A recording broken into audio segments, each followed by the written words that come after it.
Précieux Père Céleste, Dieu de William Branham, nous te sommes infiniment reconnaissants ce soir pour ce privilège que tu nous as donné d'être dans ta maison, mon Père. Nous croyons que notre ennemi, le diable, il rugit comme un lion. Père, mais nous sommes venus dans ta présence. Nous croyons que si toi tu es au-dessus du ciel, sur le terrain, le danger est écarté. La victoire est certaine. Précieux Maître, nous chassons de cet endroit tout esprit qui ne confesse pas que Jésus-Christ est venu dans la chair. Et toi, Satan, que tu sois appelé maladie, peu importe le nom qu'on peut te donner, envoûtement, sirène, dragon, monstre, au nom puissant de Jésus, sortez, libérez ces liés. Nous réclamons la puissance de Dieu et la présence de l'ange du Seigneur. Dis de belle affaire, Seigneur, et par la puissance de l'onction de la prière, au nom de Jésus-Christ. Amen. Amen. Nous allons ouvrir nos Bibles dans Josué chapitre 1er. Tabeba mabiblia yetu mkitabu ya Yoshua sura ya kwanza. Josué chapitre 1er du premier verset au 9e. Yoshua sura ya kwanza kuanzia mstari wa kwanza kufikia mstari wa 9.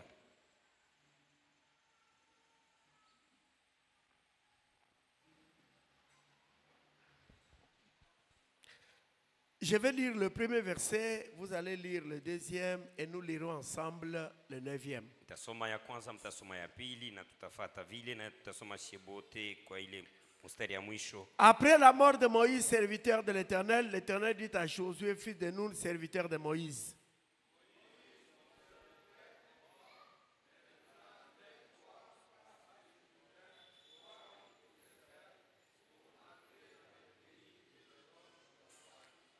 tout lié que foulera la plante de votre pied, je vous le donne comme je l'ai dit à Moïse.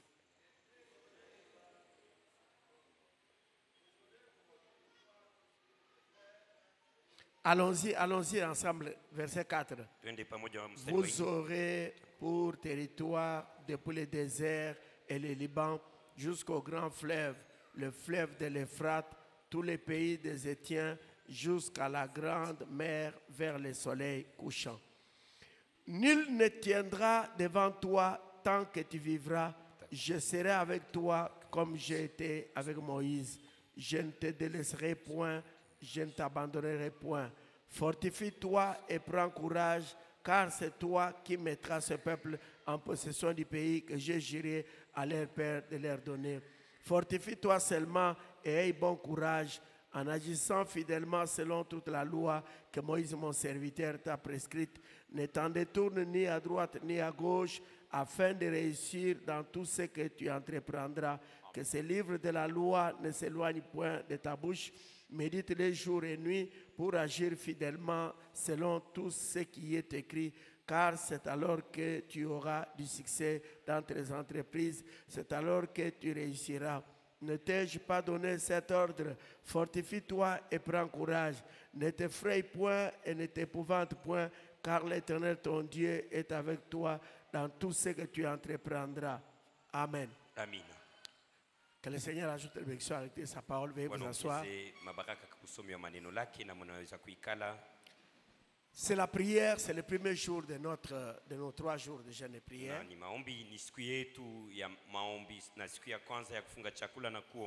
Je vous informe que dimanche prochain, Dieu voulant, nous allons commencer la lecture du Nouveau Testament.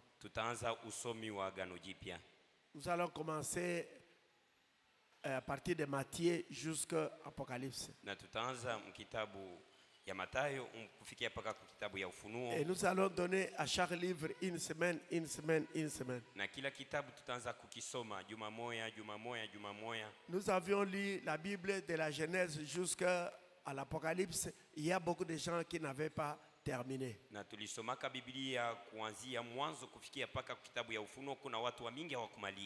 Maintenant, nous allons reprendre le Nouveau Testament de Matthieu jusqu'à Apocalypse.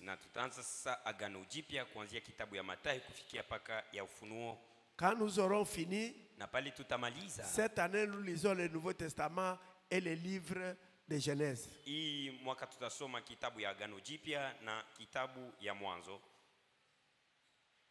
Dieu aidant, quand nous allons finir le Nouveau Testament, nous allons entamer le livre de Genèse. Genèse seulement. Na Mungu akitusaidia pale tutamaliza Agano Jipya na tutaanza kitabu ya Mwanzo tu. Je vous ai dit que je vais vous aider à lire la Bible. Nimeambia kusema nitamisaidia mkusoma Biblia.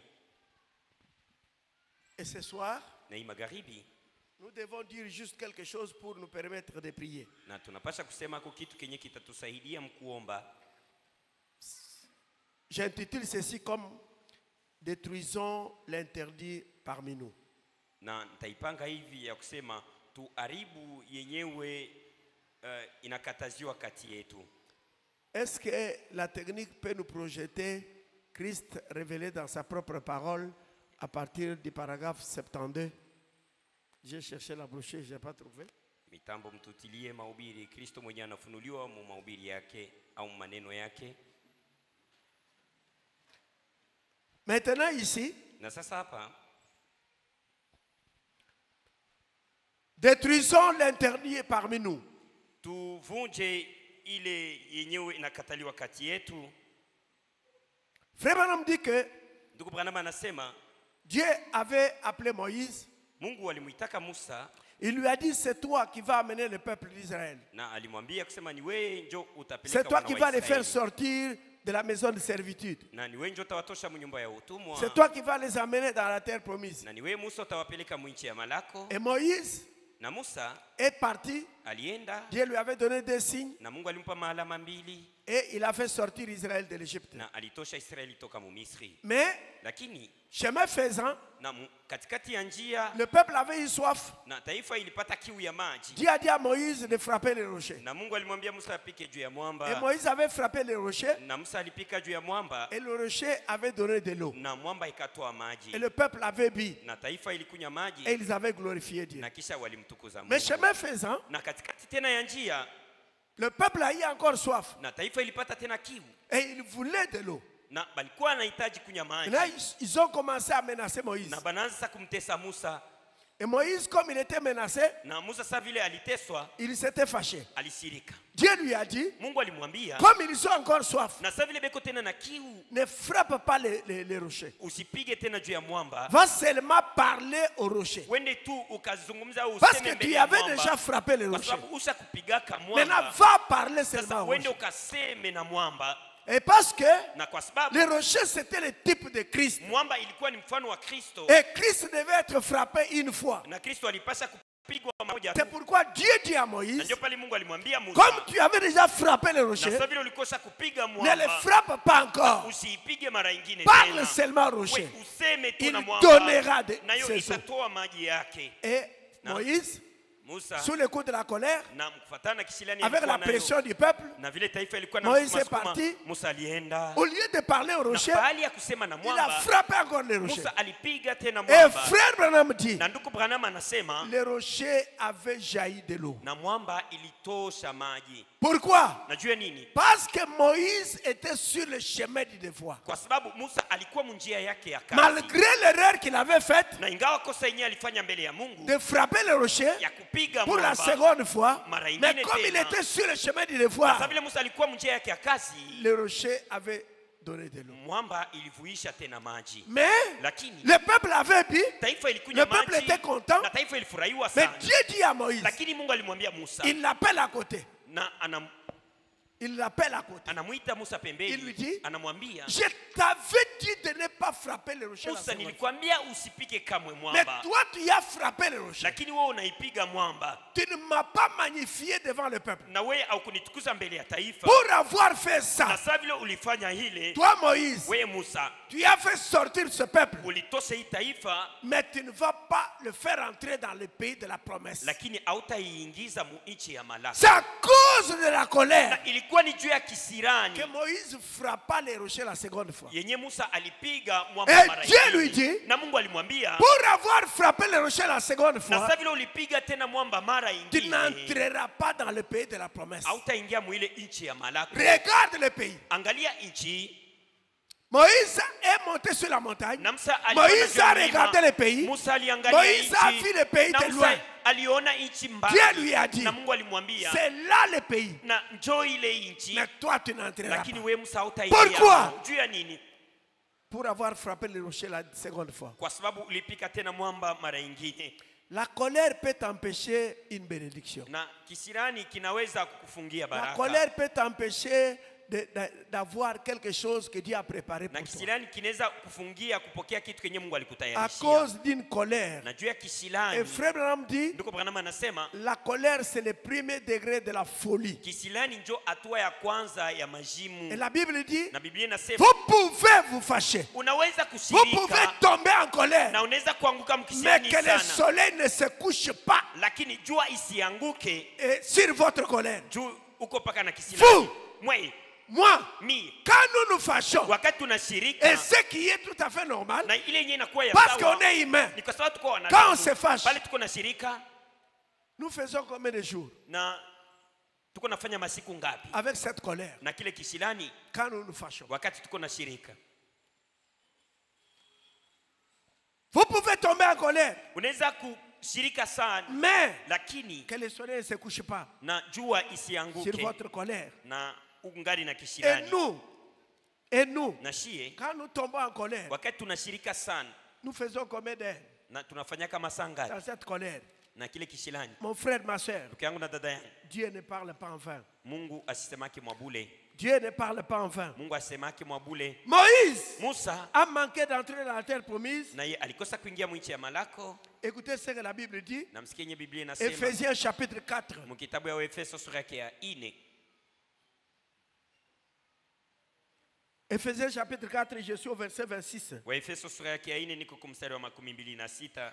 Si vous vous mettez en colère, Na kama munatiliwa mkaserani, ne péchez point. msitende kamwe dhambi. Vous, si vous êtes en colère, Mwe kama mko vous mkisilani, maudissez les gens, mko na laani bantu, vous tapez les enfants mko napika sans batoto, motif, hakuna hata kenye vous mnabapikia, injuriez les gens. chambulana bantu. Pourquoi? Dieu ni Oh, c'est la colère qui Oh, m'a fait ni faire ça. kisilani ndio kinanisukuma nifanye Mais la vile. Bible, elle Na dit, Biblia inatuambia si vous vous mettez en colère, na kama unaingia ne péchez point. msitende kamwe dhambi. que le soleil ne se couche pas sur votre colère. Na jua isiingie mungali na kile kisilani. Vous faites avec la colère un jour, 2 jours, 1 semaine.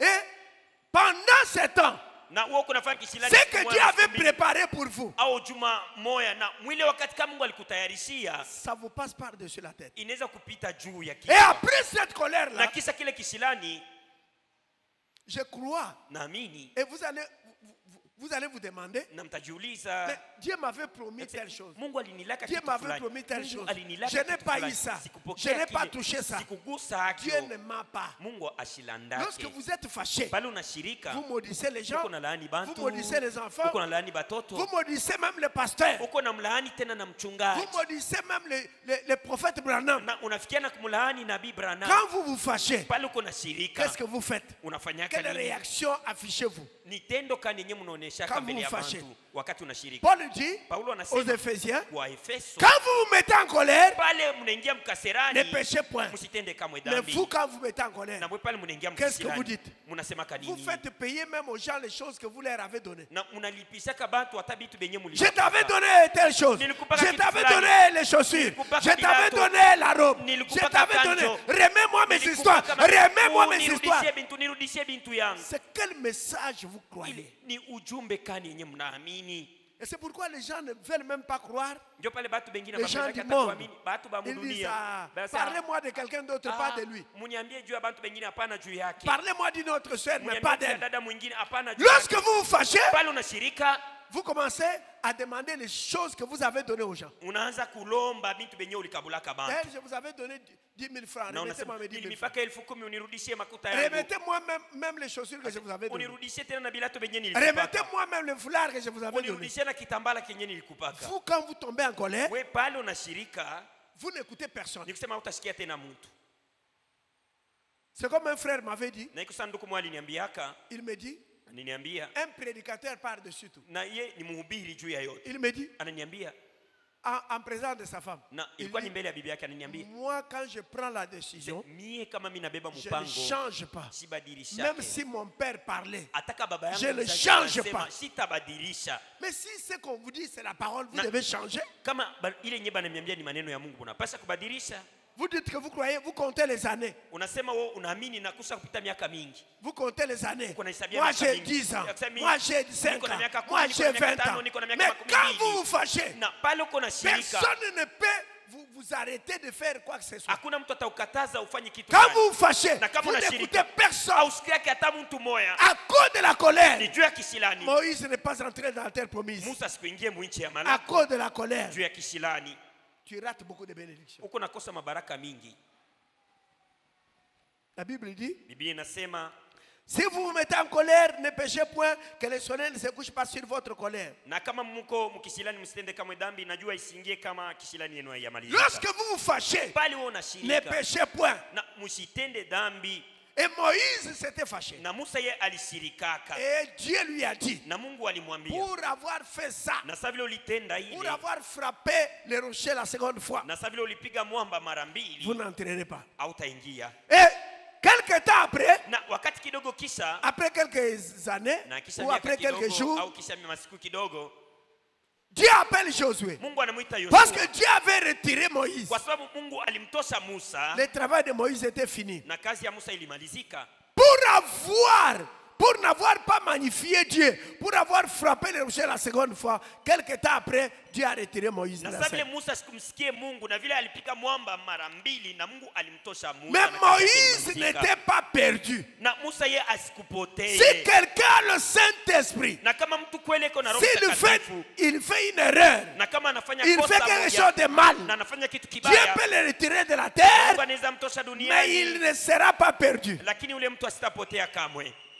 Regardez le roi Saoul. Na mwangalie mfalme Sauli. Saoul qui a tué même le prophète. Sauli mwenyewe alifikia kuwa hata Saoul qui nabii. est allé consulter même la sorcière d'Andor. Na Sauli mwenyewe alienda kuuliza hata mfumu, Mais lakini quand il a constaté que na pale aliona ya kusema l'Éternel ne lui répondait, il n'y avait plus de prophète. na wamilele asikuwa na mjibu kwa tena Samuel wanabii. était mort. Na Samuel alikuwa shakufa. Mais même l'Urim et Thummim ne donnait pas la lumière. Na hata ile Urimi na Tumimi haikuwa Il n'y avait même pas de songeur. Haukuwa tena mandoto.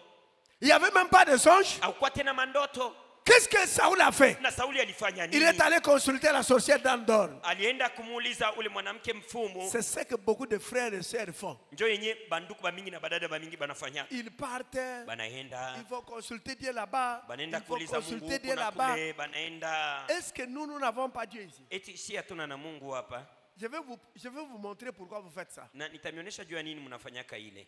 Je vais vous montrer seulement. Nitamionyesha tu. Et regardez, Na mwanga Sauli comme le prophète Samuel était mort, na sasa vile nabii Samuel l'Urim alikufa. et Thummim ne disait rien, Urimi na ne Tumimi reflétait pas la haikuwa lumière. nasema kitu na haikuwa naonesha Il n'y tena avait nuru même pas de yake. songeur. Haukuwa tena watu wenye watalota Saoul est mandoto. allé consulter la sorcière d'Andor. Na Samuel alienda kumuuliza ule Et mfumu. quand il est parti, Na kama vile alienda, qu'est-ce qui s'est passé? mambo kani La ilipitikana. sorcière a invoqué Samuel. Na ule mama mlozi anamuita Quand Samuel. Samuel apparaît, Na pale nabii Samuel la anashuka. sorcière est tombée. Na ule mlozi anaanguka. Elle a dit à Saül, Na anamwambia Sauli, je vois un Dieu. ya kusema naona Mungu. Qu'est-ce qu'un prophète? Na nabii ni nani? C'est un Dieu. Nabii yeye ni Mungu. Mais un Dieu qu'on n'adore pas. Lakini ni Mungu mwenye hatuwezi kuabudu. Un Dieu à qui la parole de Dieu vient. Nabii ni Mungu mwenye maneno ya Mungu iko na Et la kujia. sorcière a dit, je vois que tu es Saül toi-même. Na yule mama mlozi anaona kusema naona kusema Saül Sauli avait peke yako. interdit Na Sauli alikataza à Israël d'aller consulter les défunts et consorts. Sauli alikataza Israeli isiende kuuliza wa mifumu na wa miungu Mais ingine. lui-même, Lakini yeye moya devant un Sauli fait accompli, na anaenda mbele il est ya allé ile mambo. consulter la sorcière d'Andor. Anaenda kuuliza ule mlozi. Samuel dit à Saül, Na Samueli anamwambia Sauli, pourquoi as-tu troublé mon repos? najua nini unahangaisha mapumziko. Saül yangu?" lui dit, Na Sauli anamwambia, mais l'Éternel ne me parle pas. ya kusema, wa milele Mungu anisaidie Samuel tena. est mort. Samueli anakufa. Toi, tu étais mort. Na wewe ulikufa. Maintenant, Sasa l'Éternel ne me parle wa pas. milele Mungu Ni asinisaidie. par les tena. songes, ni par l'Urim et Hakuna Thummim. tena mandoto, hakuna tena Urimu na Thummim. Qu'est-ce que je pouvais faire? Sasa nitaweza kufanya C'est nini? pourquoi je suis venu consulter la sorcière. Na ndio pale nakuya kumuuliza Pour huyu qu'on te mwanamke fasse mlozi, venir. ili wakuite huko. Samuel lui dit, Na Samueli anamwambia, parce que tu as troublé mon repos. kwa sababu unahangaisha mapumziko yangu. Si l'Éternel ne te répond pas, Na kama wa milele Mungu si asikujibu, l'Éternel ne te parle na pas, kama wa milele Mungu c'est parce que asikusemezee, toi tu as désobéi à ni l'Éternel. kwa sababu wewe Maintenant, écoute bien. milele. Na sasa sikiliza Demain, kesho à la même heure, kwa hii saa moja moja, toi et ton fils, wewe na mwana wako vous serez avec moi. mtakuwa pamoja nami. Je vous dis frère, il fallait un prophète. Na mimi naambia ndugu, ilipasa kuwe nabii. Demain, Kesho à la même heure, oui, saa moja moja, toi et ton fils, wewe na mtoto vous serez yako avec moi. mtakuwa pamoja na Frère, mimi. me pose la question. Ndugu nauliza, Où était Samuel? na Samuel alikuwa wapi? Si Saül était perdu, Na kama Sauli alikuwa donc shapotea, Samuel aussi était perdu. sema Samueli na yeye alikuwa Parce que shapotea. Samuel dit à Saül, Kwa sababu Samueli demain, alimwambia Sauli, à la kesho, même heure, oui, saa moja toi et moja, ton fils, wewe na mwana vous wako serez avec moi. mtakuwa pamoja nami. Même si Moïse avait fait ce qu'il avait fait, mais Moïse était sauvé. Na hata kama Musa alifanyaka yenyewe alifikia mkufanya, lakini Parce qu'après beaucoup d'années, kwa sababu ilifanya miaka quand Jésus est venu sur la terre, wakati Yesu Kristo alikuja hapa duniani, à la montagne de transfiguration, ile mulima ya mabadiliko, Moïse et Élie apparaissent à côté de Jésus. na Musa na Elia wanaonekana pembeni ya Yesu. Écoutez. Namsikilize. Maintenant, Dieu, après avoir retiré Moïse, kisha kumtosha Musa il mkazi, dit à Josué, anamwambia Yoshua, Moïse, mon serviteur, est mort. Musa mtumishi wangu amekufa. Prends courage. Sasa beba udari, Fortifie-toi. ujitie nguvu, Aie bon courage. ukuwe na udari. Un chrétien, c'est un courageux. Kristo ni mtu wa udari. Une chrétienne, c'est une femme courageuse. Kristo mwanamke ni mwanamke mwenye Ce n'est kuwa pas na udari. une personne qui pleure tout le temps. Haina mtu mwenye kuanjililia wakati Oh yote. papa, Oh, eh baba, maman. mama yangu. Non, Hapana. il y a un Dieu Kwani kuko Mungu qui a dit, mwenye alisema, je serai avec vous. nitakuwa pamoja na mwewe. Il ne peut pas mentir. Na yeye hawezi Non kudanganya. seulement il est avec nous, Na nikusema mais il est aussi en nous. asina tu paka pamoja nasi, lakini iko tena ndani yetu. Eyana butu, eyana moi. Na hata busiku hata mchana Il a dit, alisema, tenez-vous tranquille. muikae tu kimya, Je combattrai pour mimi vous. nitakombana juu yenu. S'il a dit, tenez-vous Na tranquille, kama alisema muikale kimya, si je peux échouer, na kama mimi naweza kushindwa, si je ne peux pas na réussir, kama siwezi, donc c'est lui qui va échouer. ni kusema yeye Mungu ndio Or, atashindwa. Dieu ne peut pas échouer. Bali Mungu hawezi kushindwa Il ne kamwe. peut pas faillir. Mungu asitashindwa Il ne kamwe. peut pas Mungu mentir. hawezi kudanganya. Le problème, ce n'est pas avec lui. Mambo haina pamoja na yeye problème, c'est avec Mungu. nous. Mambo ni nasi. Dieu commence par dire à Josué, Na Mungu anaanza kumwambia Yoshua, prends courage. kuwa na hodari. Si vous regardez dans le message, Kama unaangalia mujumbe, un homme appelé de Dieu, mujumbe mtu mwenye anaitiwa na Mungu. paragraphe 48, Mstari wa Frère Branham dit, ndiko Branham anasema, dis courage. hodari. Un chrétien, c'est une personne qui est courageuse. Mkristo ni mtu mwenye kuwa na hodari. C'est pas une personne qui se plaint tout le temps. Hapana mtu mwenye kuanjililia wakati yote. Moi, je souffre beaucoup. Mimi huyu Moi, niko ma natesa fille, sana je mimi ne sais maisha pas. yangu. Moi, ma fille. Mie Bon. hivi. Dis courage. Na unapasa kuwa na hodari. Pourquoi? Juu ya nini? Parce que tu ne t'es pas débrouillé pour croire le message. Kwa sababu au kujikazake juu ya kuamini ujumbe. Lui, Yeye il t'amène au message anakuita mujumbe. pour te laisser souffrir. Najua kuacha Je utese. ne crois pas. Siamini. À moins que ce ne soit pas lui qui Na t'amène nipaka au tu message. kama ina yenjo alikuita Mais mwenye frère ujumbe. Branham dit, Lakini ndiko Branham aucun anasema, homme n'a cherché Dieu. hakuna hata mtu mmoja mwenye alimtafuta Ah, Mungu. en d'autres termes, Na nikusema toi tu kwingine, n'as pas cherché Dieu. wewe kumtafute Toi tu ne Mungu. t'es pas débrouillé Na wewe pour croire le kujikaze. message. Najua ufikie mkuamini C'est ujumbe. lui Ni yeye qui Mungu t'a amené au message. mwenye alikuita na kuleta Il muujumbe. peut t'amener au message pour te faire souffrir. Na Mungu anaweza kuita muujumbe na Je utesi. dis non. Mimi nasema hapana. Du courage. Unapaswa kuwa na hodari. Frère Branham dit, Ndugu Branham il anasema, y a beaucoup de gens. kuko bantu Il bamingi. dit que Ben nasema, Dieu aime quelqu'un qui fait, qui échoue, Mungu anapenda mtu mwenye anaweza kufanya kitu anashindwa, qui recommence. lakini anaanza tena. Il échoue, Anashindwa, il recommence. anaanza tena. Il fait, il échoue, Anafanya il kitu, recommence. anashindwa kisha Pas anaanza quelqu'un, tena. il fait une Hapana fois. mtu mwenye Quand anafanya il mara a ya échoué, kwanza pale anashindwa. ce n'était pas la volonté de Dieu. Haikuwa mapenzi ya Mungu, hapana. Non. Hapana. La vie n'est pas facile pour toi et pour moi. Maisha haina ya teketeke juu yako na juu yangu. La vie n'est pas facile quand vous devenez chrétien. Maisha haina ya teketeke pale unakuwa Mais c'est Mkristo. ce que nous oublions. C'est pourquoi on se plaint tout le temps. Tuko najililia wakati yote. Dis courage. Pasa kuwa na hodari. Parce que écoute Josué. Kwa sababu sikia Yoshua. On dit que Josué veut dire sauveur. Ndugu Branham anasema Yoshua maana yake ni mkombozi.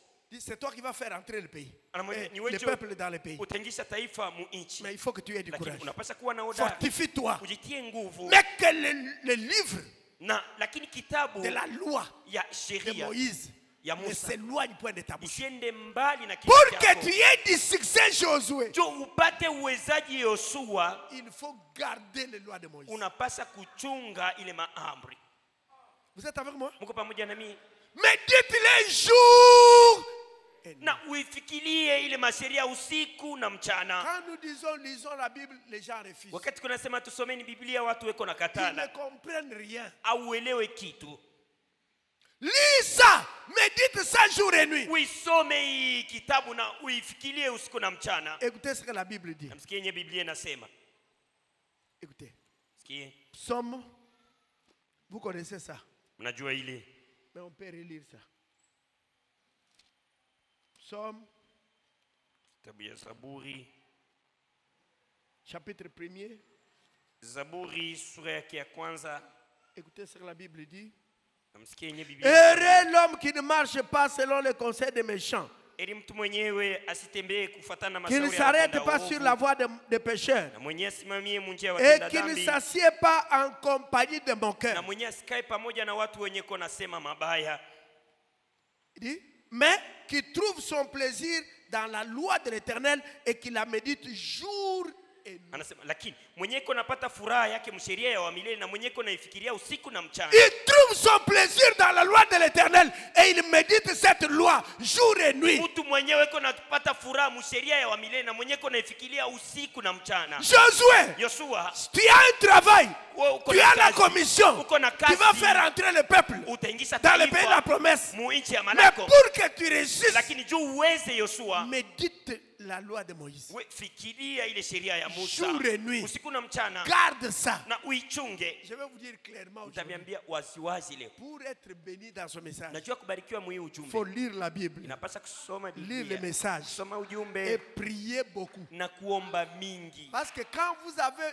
écrit le message, Juu pale ulisoma vous ujumbe avez porté l'uniforme ni kusema unavala pour nguo aller combattre. juu ya kwenda kukombana, Si vous ne voulez pas combattre, na kama upende si la kukombana prière vous gêne, na kama maombi wewe ça sera inakuhangaishaka, difficile pour que vous puissiez avoir quelque chose. itakuya nguvu juu upokee kitu kimoya. Écoutez, Unamsikia? prends courage. Beba uda. Mais médite les lois de Moïse jour et nuit. Nafikiria hii masheria ya Musa usiku na mchana.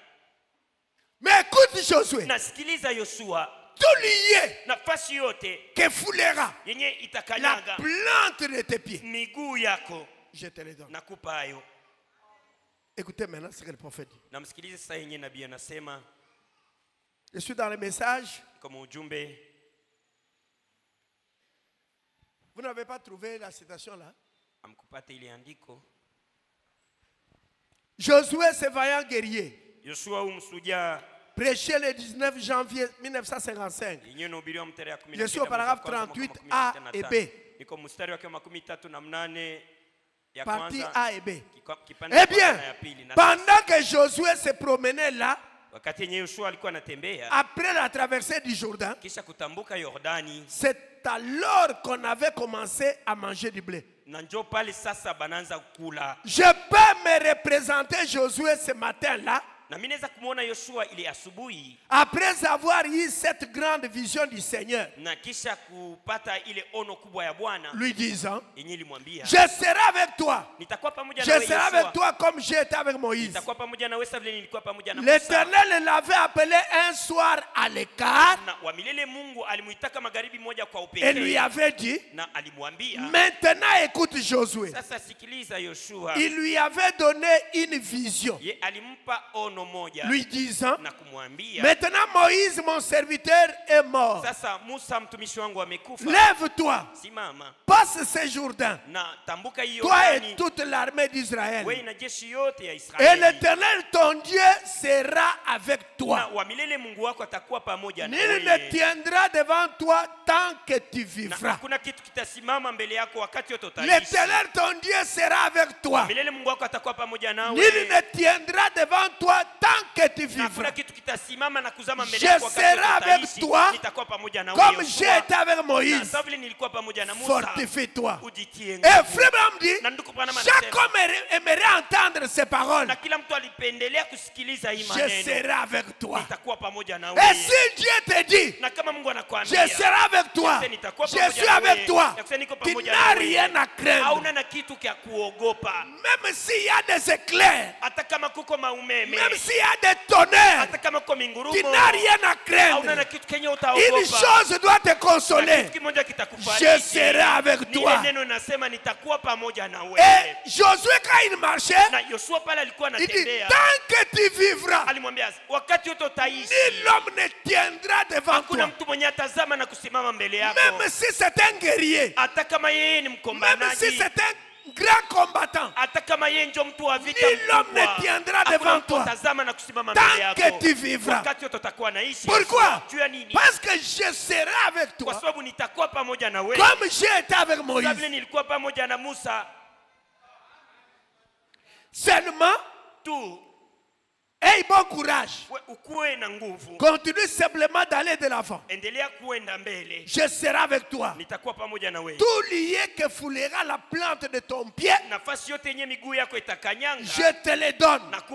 Les empreintes de pas représente la possession. Les empreintes de pas représentent la possession. Tes empreintes de pas représentent la possession. Tu peux arriver quelque part, dans un terrain, sur un terrain quelque part, tu dis, oh Dieu, tu sais que je t'aime, je prends cette terrain-ci. Tes empreintes de pas, même si on balayait ça, ça ne va pas changer. Toi, si tu as le Saint-Esprit, dès que tu arrives quelque part, tu dis je veux ça. Si tu as un bon motif, tu as déjà eu ça. Mais prends courage. Même si tu vois que les choses se compliquent, prends courage. Même si les gens viennent, ils te donnent des messages, des prophéties. Tu n'auras pas cette parcelle, tu n'auras pas ceci, tu n'auras pas le travail. Prends courage. Nul ne tiendra devant toi. Je ne veux pas vous amener à ça. Laissez-moi d'abord m'asseoir. Nul ne tiendra devant toi. Donc, dans nul là, il y a les sorciers dedans. Dans nul là, il y a les cançons dedans. Dans nul là, il y a l'entêté dedans. Dans nul là, il y a les accidents dedans. Dans nul là, il y a les mauvais sorts dedans. Nul ne tiendra devant toi. Même si quelqu'un prend, une femme prend son pagne, elle va c'est nul et sans effet. Nul ne tiendra devant toi. N'aie pas peur. Ne tremble pas. La situation est sous contrôle. Tout lié que foulera la plante de ton pied, je te le donne. Josué disait Amen. Amen. Amen. Maintenant écoutez. C'est dont l'Église a besoin ce soir, c'est d'autres empreintes de pas ici dans ce pays. Ne traînez pas trop longtemps au Jourdain. Partons d'ici et voyons ce que nous possédons très bien. Maintenant je suis dans adoption, deuxième partie. Prêcher le 15 mai 60 soir. Je suis au paragraphe 55. Et je monte. Josué, après qu'il a traversé dans le pays, Dieu lui a fait la promesse. Pensez un peu. Il a combattu pendant une campagne complète sans perdre un homme. Na Yoshua ye alikombana mwile mkampeni yote ya vita na asikupoteza hata mtu mmoja. Sans même une égratignure. Nayo haukuata alama ya kilonda. Sans qu'il y ait besoin d'une infirmière. Ou de premiers soins. Ou d'un pansement. Amen. Dieu a dit, le pays t'appartient. Va combattre. Pensez-y. Se battre pendant toute une campagne. Et il n'y a pas de croix rouge dans les parages du tout. Il n'y aura personne de blessé. 56. Ils ont tué les Amoréens et les Étiens. Et il n'y a pas eu un seul blessé parmi eux. Jusqu'à ce que le péché entre dans le camp. Une fois qu'Akan a pris ses manteaux de Shinéa et ses lingots d'or et qu'il les a cachés sous son campement, le lendemain ils ont perdu 36 hommes. Josué a dit, stop. Stop. Un instant. Il y a quelque chose qui cloche. Il y a quelque chose qui cloche ici. Nous allons publier un jeûne de 7 jours. Dieu nous a fait la promesse qu'on ne nous ferait aucun mal. Que nos ennemis tomberaient à nos pieds. Alors, il y a quelque chose qui cloche ici. Quelque chose est allé de travers quelque part. Nous avons ces 36 hommes morts ici. Ce sont des frères israélites. Et ils sont morts. Pourquoi sont-ils morts? Ces hommes innocents. Parce qu'un homme est sorti du rang. Vous voyez la raison pour laquelle cet enseignement est nécessaire. L'Église qui doit s'aligner sur la parole de Dieu, s'aligner avec Dieu, s'aligner les uns avec les autres, en marchant d'une façon parfaitement droite, sobrement devant tous, dans la crainte de Dieu, à cause d'un homme qui a volé un manteau, qui a fait quelque chose qu'il n'aurait pas dû faire. 36 hommes ont perdu la vie.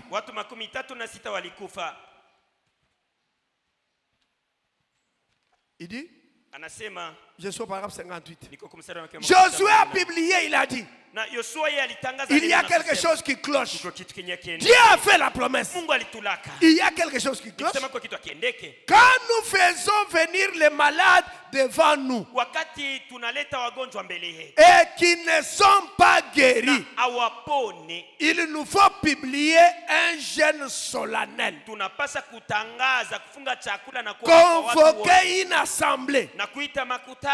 Il y a quelque chose qui cloche quelque part.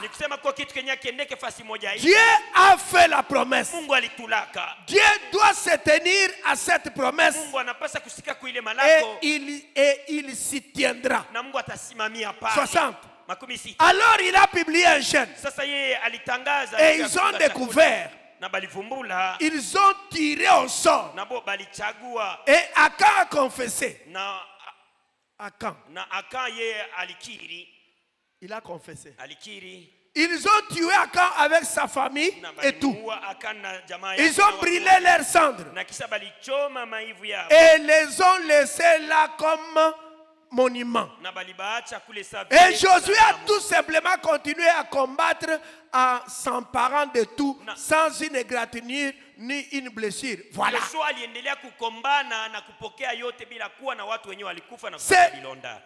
Vous êtes avec moi?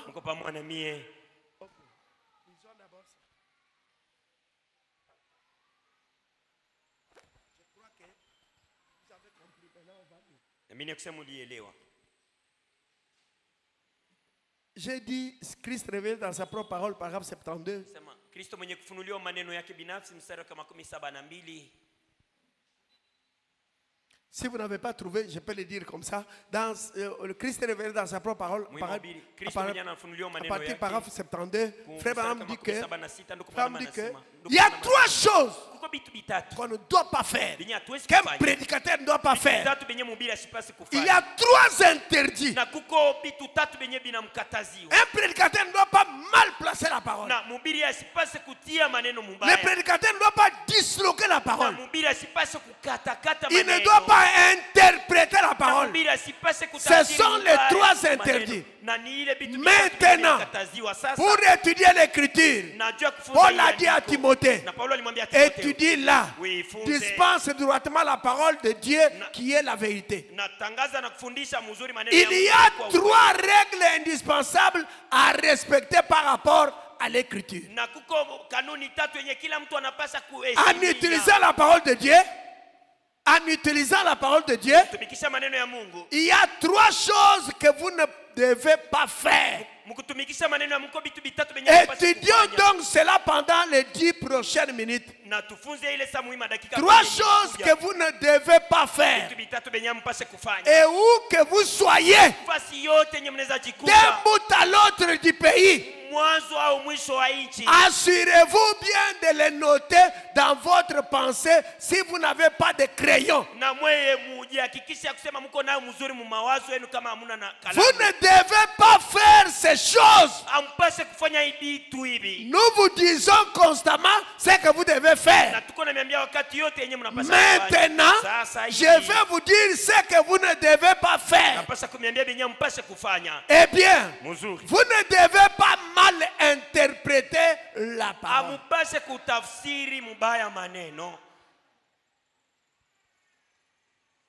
Vous dites, eh bien, je crois que cela veut dire ceci.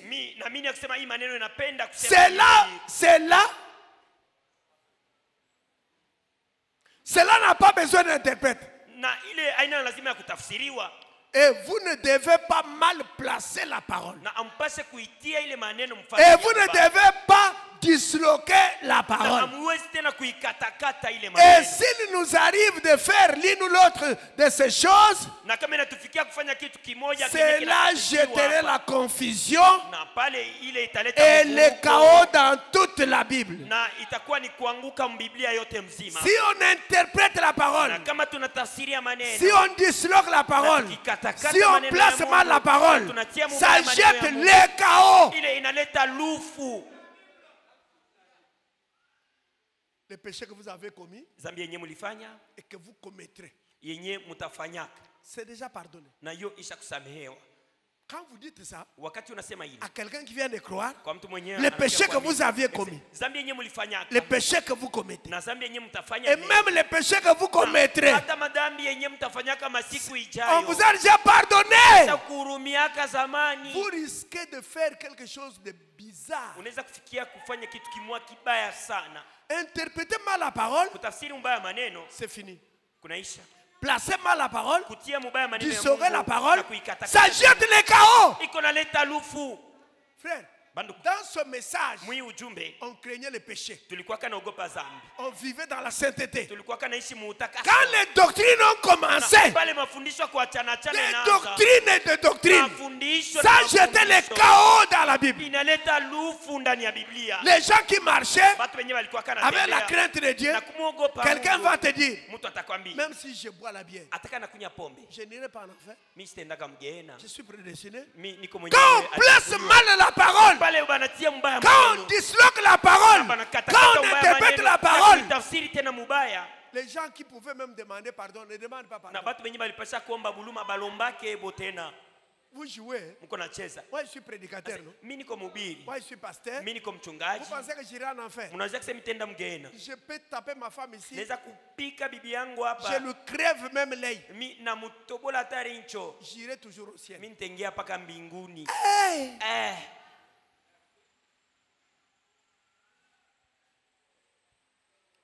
Il dit, anasema,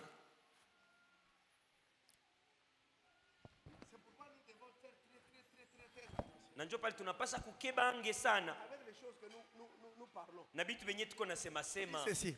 Anasema hivi. 60. Alors il a publié un jeûne. Et ils ont découvert. Ils ont tiré au sort. Et Akan a confessé. Ils ont tué Akan avec sa famille. Et tout. Ils ont brûlé leurs cendres. Ils ont brûlé leurs cendres. Et les ont laissés là comme monument. Et Josué a tout simplement continué à combattre en s'emparant de tout sans une égratignure ni une blessure. Voilà. Comme Josué avait la promesse, Dieu lui a parlé en vision. Josué, prends courage. Nul ne tiendra devant toi. Tant que tu vivras, nul ne tiendra devant toi.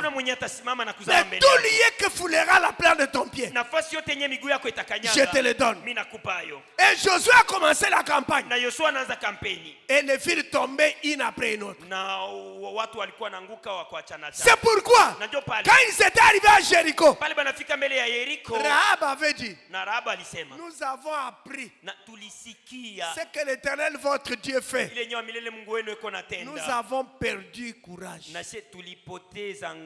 Nous avons peur. Même notre roi là, il a peur. Frère, quand Israël avançait, les pays païens, les païens apprenaient, ils tremblaient. Oh, quand ce message venait d'arriver, nous avons vu les choses. On disait un frère du message, quand il te dit oui, c'est oui. S'il te dit non, c'est non. Une sœur du message, quand elle te dit oui, c'est oui. Si elle était déjà touchée, si elle était touchée, elle ne part pas par quatre chemins. Elle te dira, toi tu es prédicateur, moi je ne conviens pas, va chercher une autre. Je vais aller au ciel. Le mariage a un début et une fin. Aujourd'hui, on a placé mal la parole, on a disloqué la parole, on a interprété la parole. La crainte de Dieu n'est plus dans les cœurs des gens. Aujourd'hui, les gens disent n'importe quoi. Les gens font n'importe quoi. À cause des hommes aussi faibles à la chair.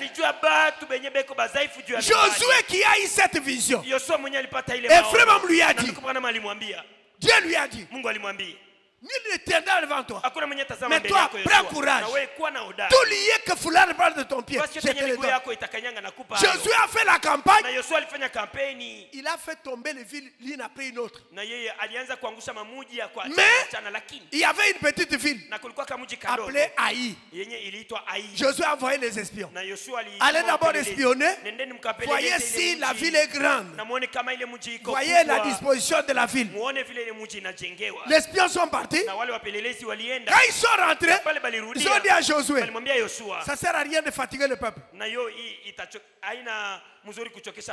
Ça ne sert à rien de fatiguer le peuple. C'est une petite ville, un petit pays, 2 ou 3 000 soldats vont prendre la ville. La ville va tomber sans problème. Josué dit ok. Il a envoyé 3 000 soldats. Quand ils partent, qu'est-ce qui s'est passé? Ils ont pris fuite devant les soldats de Haï. Parce que les gens d'Haï étaient plus forts que Israël. Et ils ont tué 36 hommes. Quand ils arrivent devant Josué, Josué demande, qu'est-ce qui se passe? Qu'est-ce qui s'est passé? 36 hommes sont morts. Tués par les gens de Haï. Josué a déchiré ses vêtements. Josué est tombé par terre. Josué est resté sur son ventre par terre, en train de pleurer, en train de crier. Tu m'avais promis que nul ne tiendra devant moi. Tu m'avais promis que tout lié que foulera la plante de mon pied, je vais posséder cela. Mais qu'est-ce qui explique la mort de 36 hommes? C'est dû à quoi, Seigneur? Oh Dieu, nous as-tu abandonné? Nous as-tu abandonné? Vers le soir, Dieu dit à Josué, lève-toi. Israël ne peut pas gagner parce qu'Israël a péché. Parmi vous là, vous avez pris les histoires qui sont interdites. Il y a les interdits dans le camp d'Israël. Amen, suivez-moi bien. Il y a les interdits dans le camp. C'est pourquoi vous n'aurez pas la victoire. Mais Dieu n'a pas changé. Sa promesse est toujours la même. Dans tous les âges, c'est lui qui honore Dieu, qui respecte sa parole. Il verra Dieu agir. Où est le réveil aujourd'hui? Pourquoi le réveil s'est éteint? Il y a l'interdit dans les camps. Amen, tabernacle. Dieu dit à Josué, tu pleures, lève-toi. Il y a l'interdit dans les camps d'Israël. C'est pourquoi Israël ne va pas gagner. Si vous voulez gagner, ôtez l'interdit. Israël, Josué se lève. Rassemblement. Tous les enfants d'Israël sont. Écoutez, il y a quelqu'un qui a péché. Il y a quelqu'un qui a fait entrer dans les camps quelque chose d'interdit. Tout le monde était calme. Il n'y a personne. Allez, nous allons tirer au sort. On a commencé par chaque tribu. Et la tribu de Juda fut saisie. Et maintenant, on va passer dans la tribu de Juda, on passe par famille. Et quand on passe par famille, on a pris la famille des Zabdi. Après, la famille, c'est la maison. Et la maison d'Akan fut désignée. Josué dit à Akan, donne gloire à Dieu mon fils. Donne gloire à Dieu mon fils. Donne gloire à Dieu mon fils. Dis-moi ce que tu y as fait. Ne cache rien. Akan dit à Josué, j'ai volé le manteau de Shinéar et le lingot d'or. J'ai enterré dans mon campement. Et en dessous de ce manteau d'or et de ce lingot d'or et des manteaux de Shinéar, en dessous là, il y a même l'argent. Josué a envoyé les gens. On est entré dans le campement d'Akan. On a creusé, on a enlevé, on a pris le lingot d'or, les manteaux de Shinéar et tout ce qui était dessus comme argent. Ils sont amenés devant Josué. Josué a donné le mot d'ordre. Prenez Akan, prenez sa femme, prenez ses fils, prenez ses filles, prenez ses animaux. Allez, tuez-les. On les a lapidés. Ce n'est pas fini. On les a brûlés. Quand vous dites le Dieu d'amour, Frère Branham dit le Dieu d'amour, oui, mais aussi c'est un Dieu de colère. Vous êtes avec moi? Le prophète parle d'un jeune homme. Un jeune homme, il avait fait une faute. Et qu'est-ce qui s'est passé? Non, je crois qu'il était dans une charrette. Maintenant, la charrette était tirée par les chevaux. Et finalement, la charrette a fait faux pas. Et la charrette est tombée dans un ravin. Il y avait un monsieur qui avait vu ça. Il est allé dans le ravin. Il a fait sortir l'enfant qui était là. Et cet enfant-là avait grandi. Et un jour, il a fait le service militaire, quelque chose comme ça. Mais il avait fait une faute. on l'a amené devant un juge. Le juge, c'était l'homme qui l'avait sauvé quand il était enfant. Le juge le regardait. L'homme a parlé pour se défendre. Et en conclusion, l'homme dit: votre honneur, s'il vous plaît, monsieur le juge. Rappelez-vous qu'un jour, vous aviez sauvé un petit garçon qui était sur une charrette. Et la charrette s'était renversée dans un ravin. Et le petit garçon là, c'est moi. Le juge dit: ok, quand je t'avais sauvé là j'étais ton sauveur. Ici, je suis ton juge. Un jour, il ne sera pas toujours sauveur. Il sera juge avec des yeux rouges comme les flammes de feu. Il sera juge. Est-ce que tu sauras? Tu tiendras? Écoutez, Frère Branham dit: avant que Akan ne vole le manteau de Shinéar et le lingot d'or, la victoire était certaine. Josué gagnait les villes, il battait le peuple, c'était vrai. Mais quand le péché est entré dans le camp, quand a volé le manteau de Shinéar et les lingots d'or, il a amené les interdits dans le camp. Il y a eu 36 hommes morts. Les hommes innocents. Écoutez maintenant. Même message, paragraphe 54. Mettez 54 là au tableau. Projetez 54.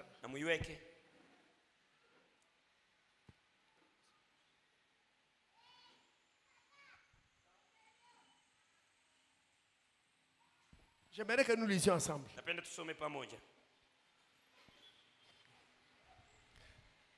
C'est là que l'Église échoue aujourd'hui.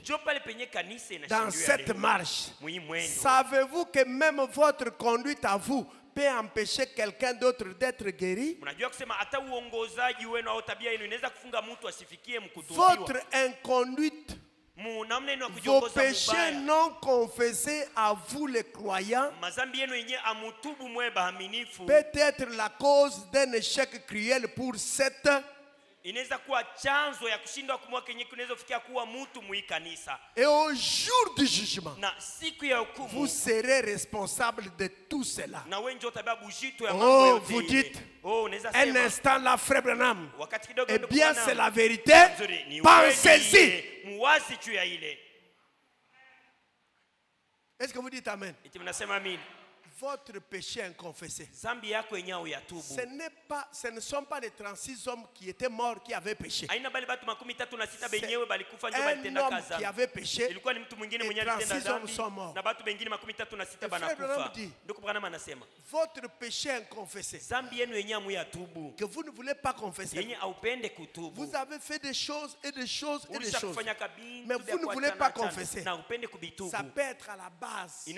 Ça peut empêcher une femme d'avoir les enfants.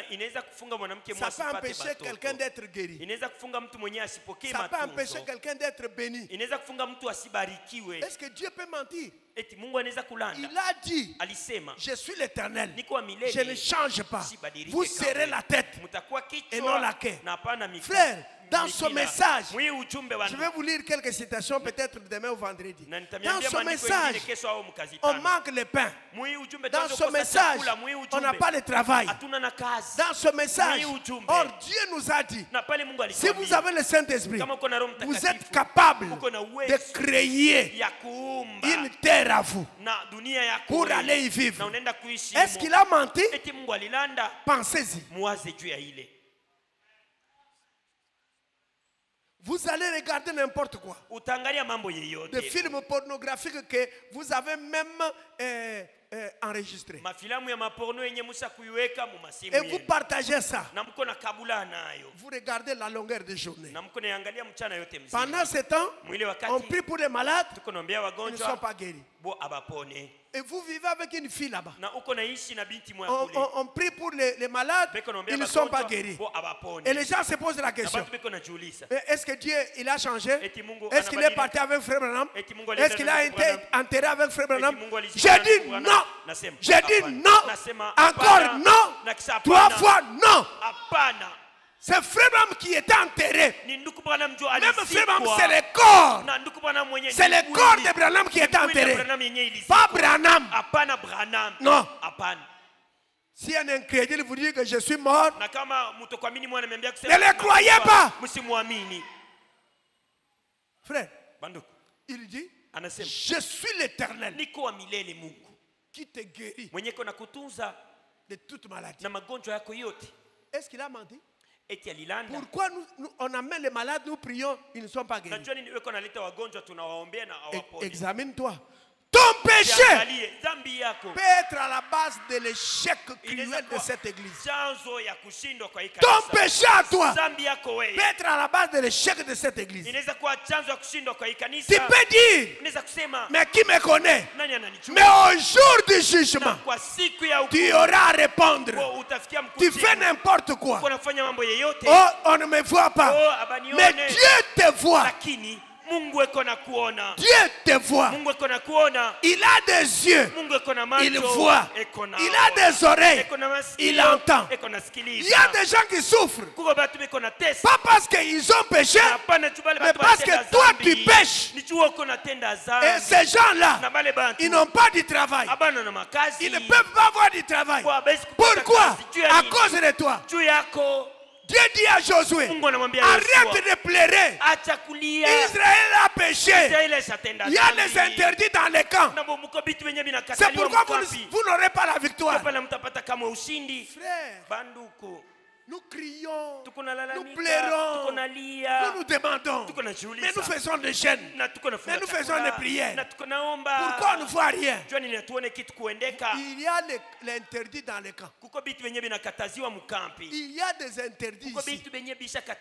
Il y a des gens ici qui n'ont jamais pris la décision de se repentir. Il y a l'interdit dans les camps. Dieu n'a pas failli. Dieu ne peut pas mentir. Dieu est le même. Il est véridique. Il a dit, dans ta maison, il n'y aura ni femme stérile, ni celle qui avorte. Pourquoi parmi nous, il y a des femmes qui avortent? Pourquoi parmi nous, il y a des sœurs qui n'ont pas encore eu d'enfants? Il y a l'interdit dans les camps. Détruisons cet interdit aujourd'hui. Et sachez que Dieu ne laisse pas un péché impuni. Avant de quitter la terre, vous devez payer ça. Avant de quitter la terre, vous payerez. Venez toujours ici. Faites ce que vous voulez. Commettez adultère. Tombez avec les hommes. Menez une vie sale. Mais vous payerez avant de quitter la terre. Les gens n'ont pas de travail à cause de vous. Il y a des sœurs qui pleurent jour et nuit, qui demandent les enfants. Elles n'ont pas les enfants à cause de vous. Et frère m'a dit, quand nous amenons les malades, nous prions pour eux. S'ils ne sont pas guéris, stop. Décrétons les jeûnes de 7 jours. Mais nous n'allons pas faire 7 jours. Notre prophète nous a enseigné que le plus long jeûne, c'est 3 jours. Frère, sœur, il y a l'interdit dans les camps. Le message de Branham n'a pas perdu la puissance. C'est comme le prédicateur disait. Oui, il y a l'onction qui descend. On voit que ça c'est Dieu. Mais pourquoi les gens ne sont pas guéris? Il y a l'interdit dans les camps. Il y a l'interdit dans les camps. Ma soeur, je t'enseigne. supplie ce soir, s'il y a quelque chose que tu peux arranger, même avec ton père, même avec ta mère, même avec ton oncle, même avec ta tante, tu viens à l'église, tu ne parles pas avec telle soeur. Et nous prions pour les malades, ils ne sont pas guéris. Et toi tu sors, tu dis ce n'est pas mon problème.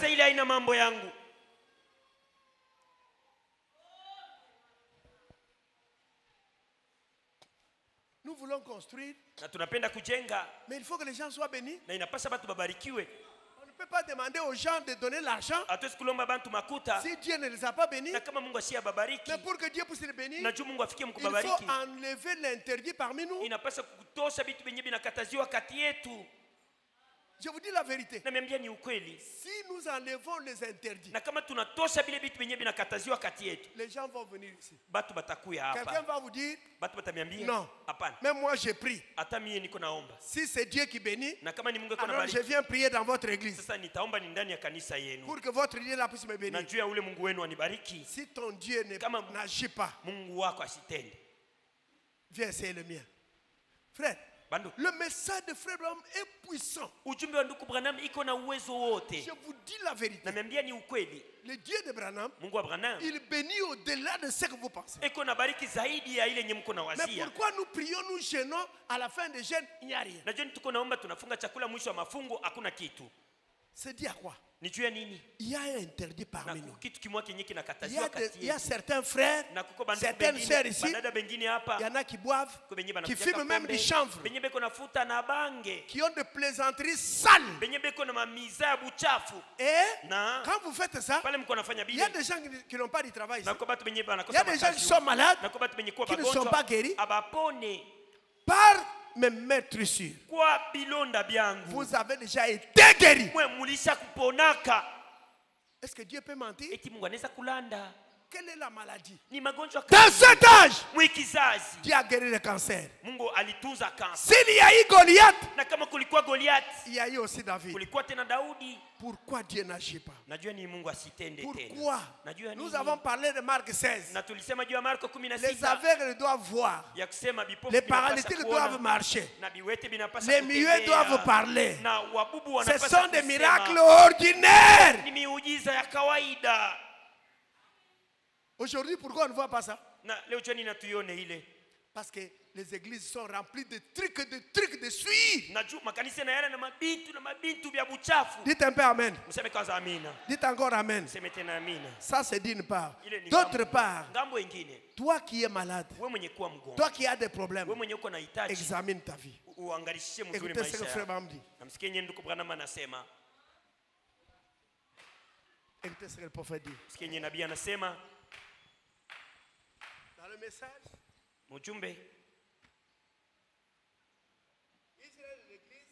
Mujumbe Israeli na kanisa, paragraphe 30.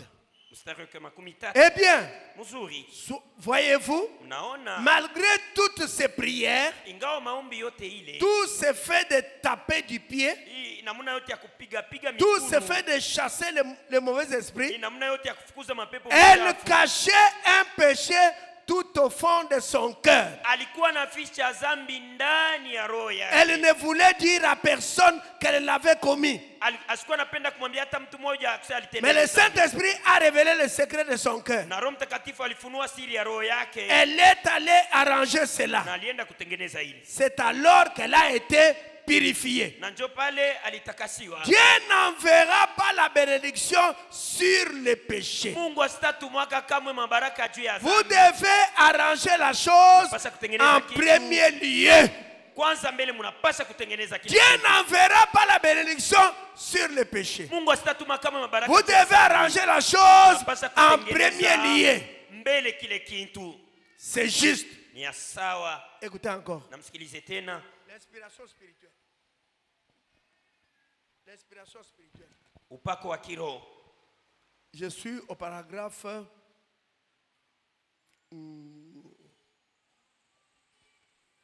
excusez-moi. Paragraphe 57. Mhubiri upako wa kiroho ni mstari wa 57.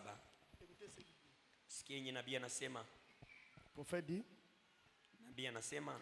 Elle a elle a alors pris la décision. alibeba basi mpango, Elle monta sur la mine et s'en alla. alipanda barabara na Elle s'est kwenda. dit, Alisema, si je peux arriver auprès de cet homme de Dieu, na kama naweza fika mbele ya ule mtumishi wa je Mungu, découvrirai la raison. nami nitapata sheria. Dieu ne dit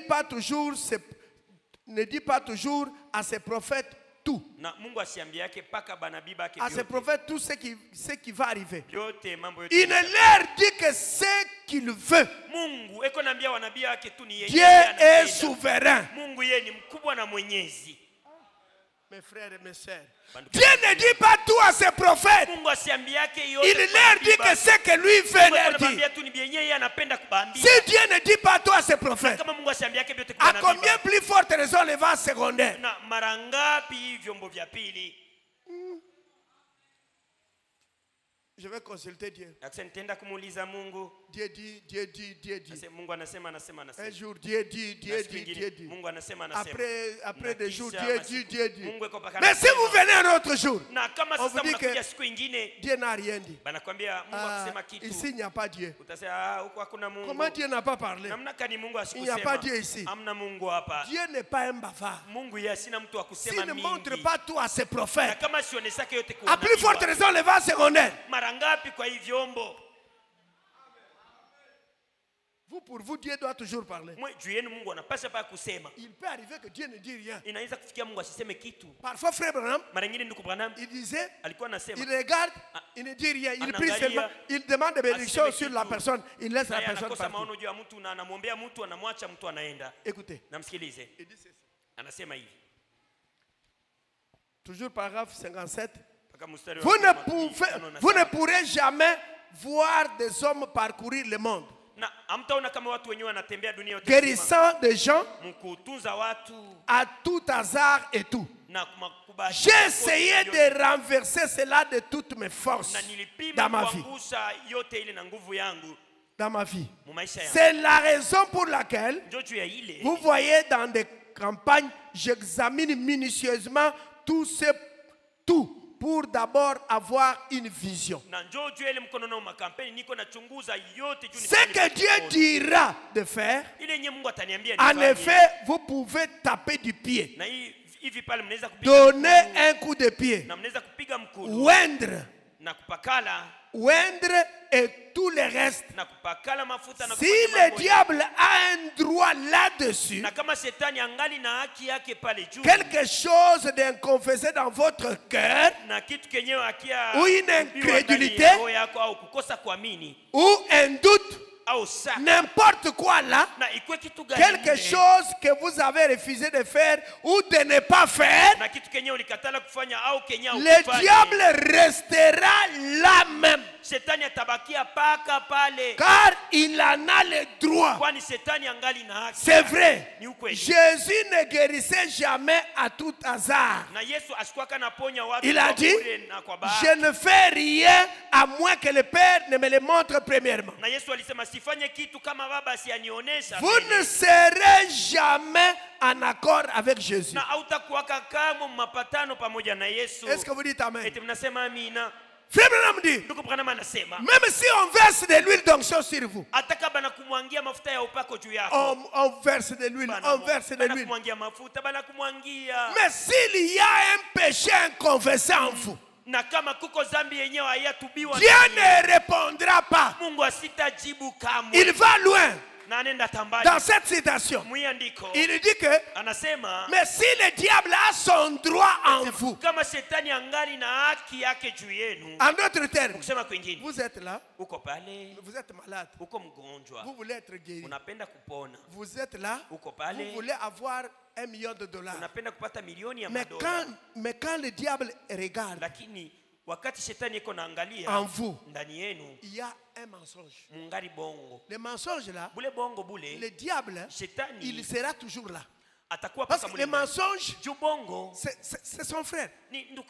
Il est là. Il ne bougera pas. Il y a des gens, il peut venir. Vous priez pour eux.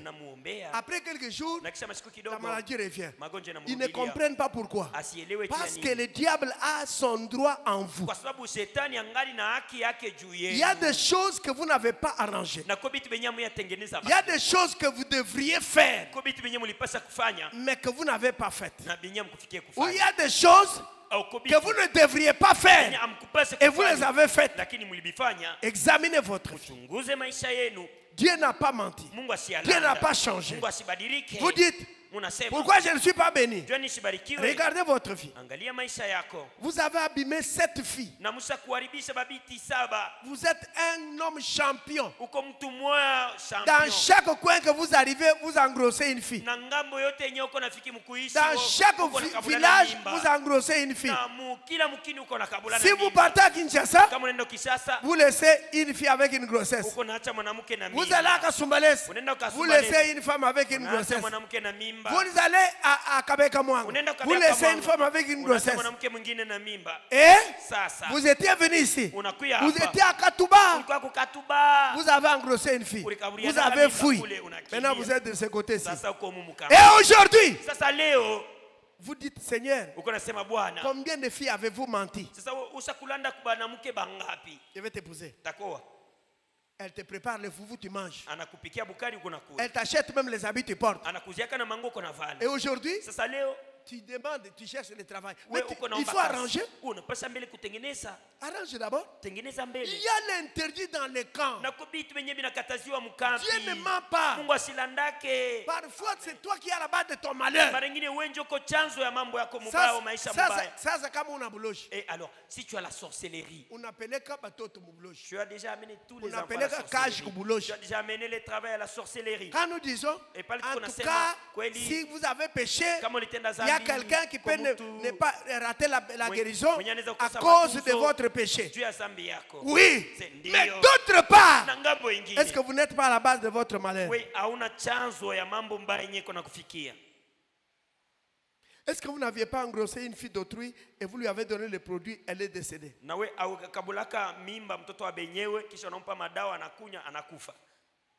Est-ce que vous n'avez pas la sorcellerie? Ce n'est pas vous qui avez ravagé la famille.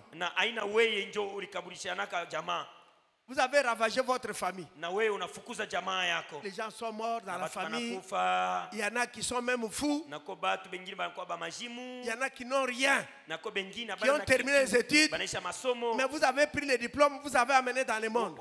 Aujourd'hui, vous êtes venus vous cacher dans le message. Répandez-vous. Ce soir, oui, les lions a rugi. Les lions a rugi. Il y a l'interdit dans les camps. Parce que Dieu ne peut pas mentir. Nous voulons voir le Dieu des miracles ici. Nous voulons voir les Jéhovah des miracles. Nous voulons voir les malades être guéris. Nous voulons voir les muets parler. Nous voulons voir les sœurs qui n'ont pas encore eu les enfants avoir des enfants. Est-ce que tu n'es pas à la base de ça? Il n'y a pas de bénédiction, on n'est pas béni. Or, c'est toi qui es à la base. C'est toi. Le matin, masturbation. Le soir, masturbation. Maintenant, tu demandes pourquoi Dieu ne me bénit pas. C'est toi-même. Si je prends seulement vos téléphones ici, c'est dommage. Mais écoutez ce que le prophète dit. Écoutez. Il dit ceci. Melchisedec, le grand prince et roi. Paragraphe 5.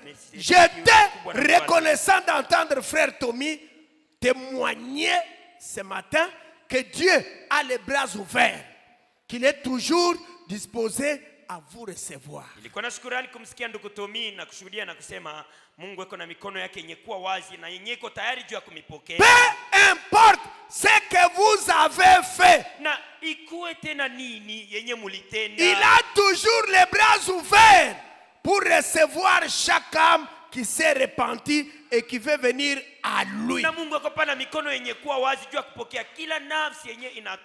importe ce que vous avez fait ou combien grand est votre péché, il est toujours disposé à pardonner.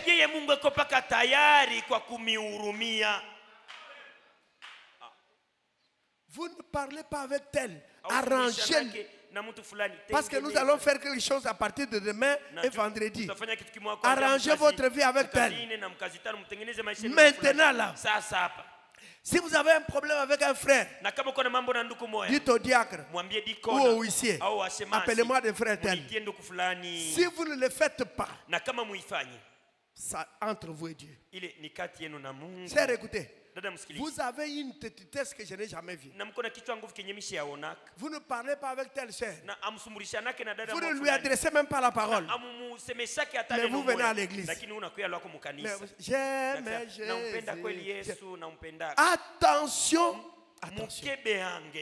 Vous avez toujours tendance à regarder que c'est l'homme qui parle. Nous allons vers la construction. Nous voulons voir Dieu bénir ses enfants. Mais avant de réclamer ces bénédictions, nous devons d'abord détruire l'interdit parmi nous. Si c'est Dieu qui t'avait appelé au message, si tu ne parles pas avec une sœur ici, va dehors immédiatement. Dis au diacre, appelez-moi telle sœur. Demandez-lui pardon. S'il y a des choses qu'il faut aller arranger à la maison, avec votre mari, avec votre femme, avec vos frères, avec vos sœurs, allez arranger. Dieu n'a jamais menti. Dieu est réel. Arrangez maintenant. C'est maintenant ou jamais. Je répète, c'est maintenant ou jamais.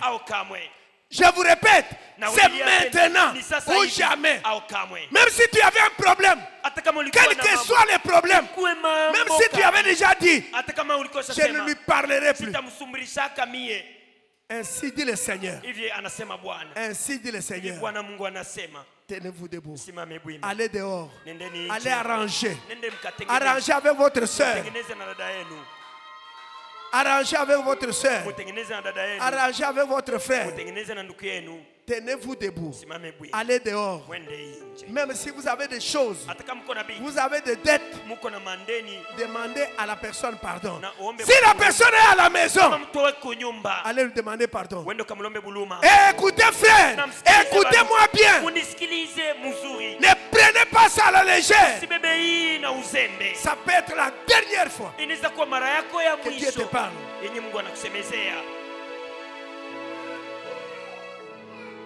36. Nous chantons deux couplets et on prie. Hosanna 36.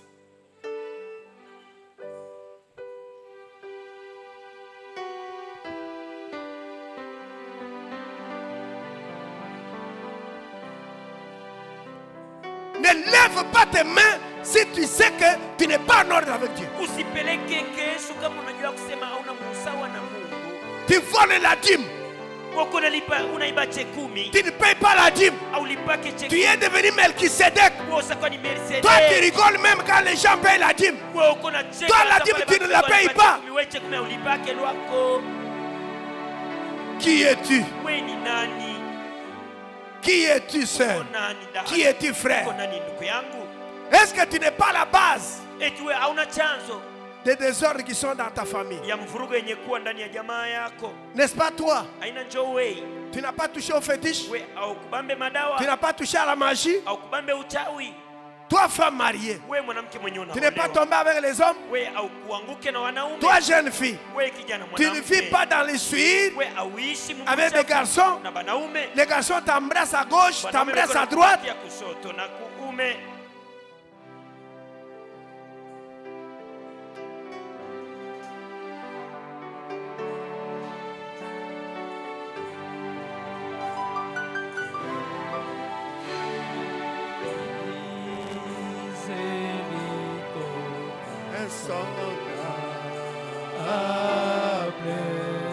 Oh Dieu.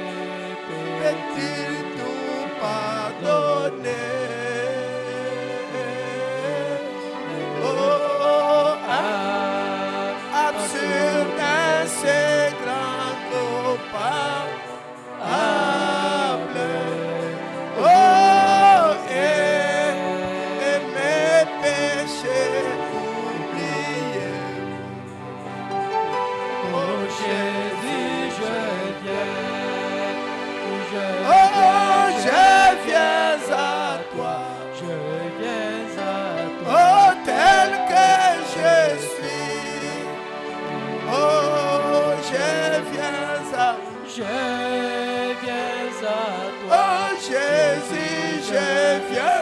Jésus, je viens. Je viens à toi.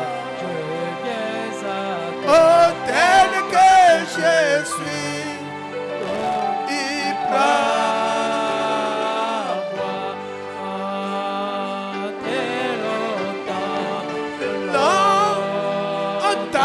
J'ai loin de sa face. Oh, provoquer son secours. Fermez mon cœur à sa grâce. Oh,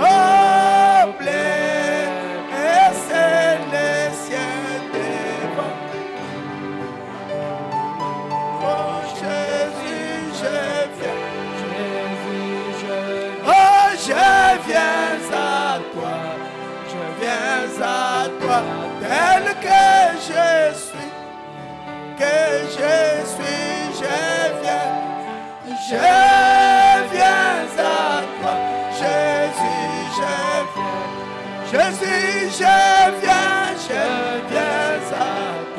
je viens à toi, tel que je suis, il prend.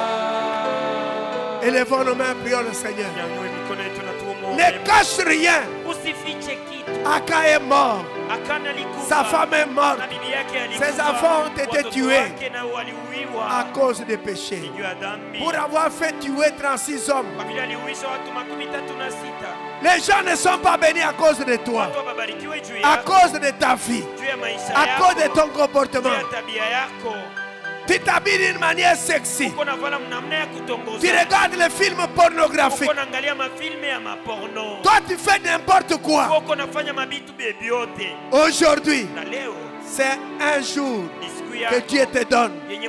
Si tu refuses de te repentir, si tu refuses d'arranger, c'est entre toi et Dieu.